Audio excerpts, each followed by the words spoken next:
I came across a contractor's Facebook page recently while I was doing some research.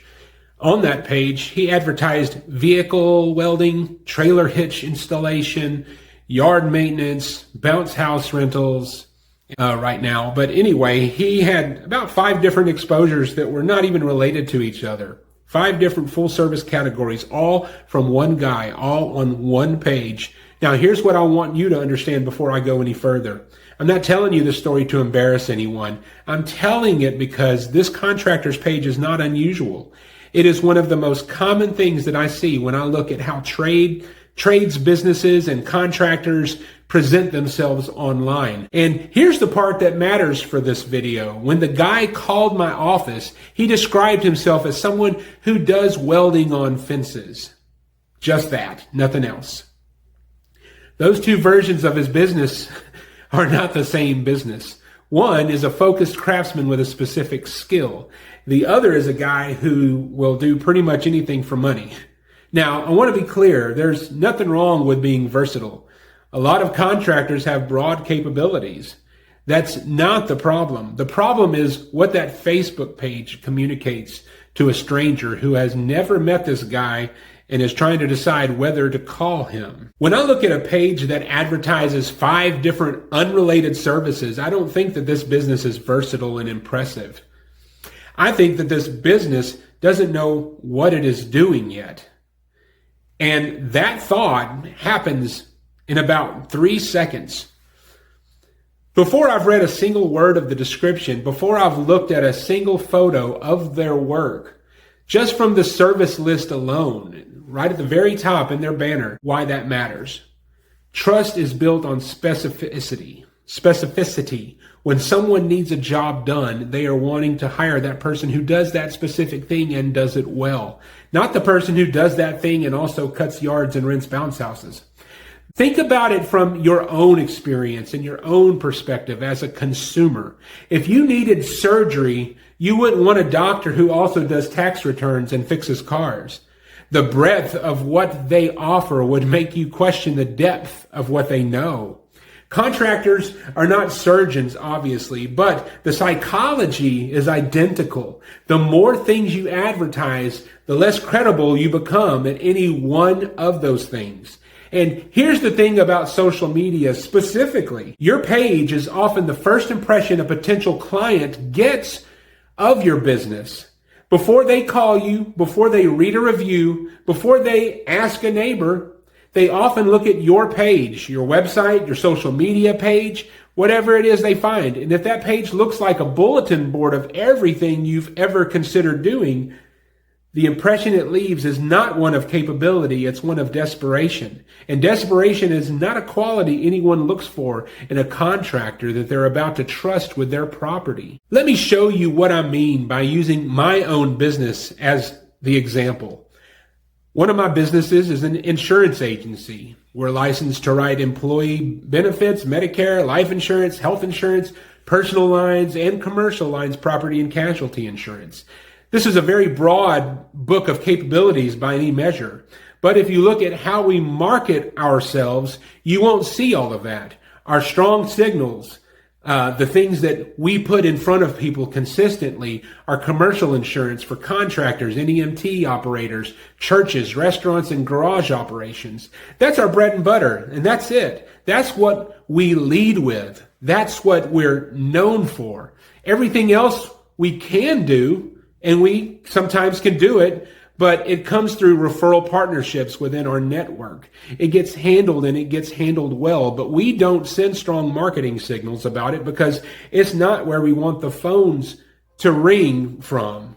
The point of view of, we don't want to get all those calls. The result of this is that when a contractor in our area needs commercial insurance, Watley Insurance Group comes up, not because we're the only agency that can write that business, but because we've positioned ourselves as the people who specialize in it. So that positioning didn't happen by accident. It happened because we made a deliberate decision about what signals to send and what signals to hold back. Contractors can do this exact same thing. And the ones who do it are the ones who build businesses that compound over time.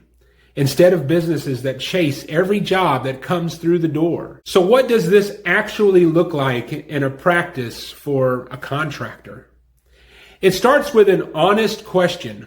What do I do better than most people in my market? Not what can I do? What do I do well enough that someone who hired me for it would tell their neighbors about it without hesitation? That is your signal. That's what your social media should be built around. If you're a welder and your best work is custom fabrication on trailers and equipment, every post on your page should reinforce that. Photos of finished work, before and after, the kind of details that show that you know what you're doing, the occasional story about a job that has a challenge and how you solved that challenge. That page communicates expertise. That page makes the phones ring from the right people. Now, here's what I want to address directly, because I know someone watching this is thinking it. What about the other services? What about the yard work and the bounce houses and the other things that you can do? My answer is this. If those services are genuinely part of your business infrastructure, if you have the equipment, the experience, the capacity, and the intention to deliver them well, consistently, then market them. But market them as a separate signal, a separate page, a separate part of your website, something that is clearly organized and clearly intentional, but is separate. What you don't want is one page that looks like a yard sale of services with no organizing principles behind it at all. Your marketing should reflect your infrastructure, not your ambitions, not the things you did once for a friend, not the services you're thinking about adding someday. What you do right now, what you do well right now, that's what goes on your page. Start there, build your reputation there, and when you're genuinely ready to add something new, add it deliberately. Update your marketing to reflect the real expansion of your real capabilities. That's how businesses grow with credibility instead of growing with chaos. I want to close on the real cost of this because it goes beyond just not getting the right calls. When your marketing doesn't match your actual capabilities, you attract jobs that you're not fully equipped to handle. And when you take those jobs because the phone rang and you need to work, one of two things happens. Either you deliver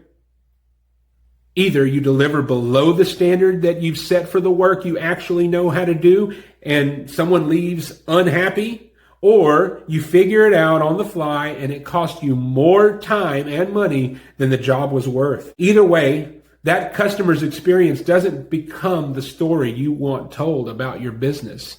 And they may tell it by giving you a review. And in the trades, your reputation travels faster than any marketing you'll ever do. The contractors I've seen build real sustainable businesses are almost always known for something specific first. They become the go-to for that thing in their market. And then they expand from a position of reputation and capacity instead of expanding from a position of desperation and availability. Your social media page is either building that reputation or it's working against it. Most contractors have never looked at their own page and asked what this is actually communicating to someone who doesn't know me yet. That's the question worth asking. If you want to know what your page is communicating right now to potential clients, general contractors who might sub-work your workout, and anyone else evaluating your businesses before they call you, I'll tell you directly. There's a free audit at ironcladcreative.studio onboarding. Fill out that form and I'll give you a real answer about what's working and what's missing and what to fix first. No pitch, just a straight diagnosis. New video every Wednesday. I'll see you next week.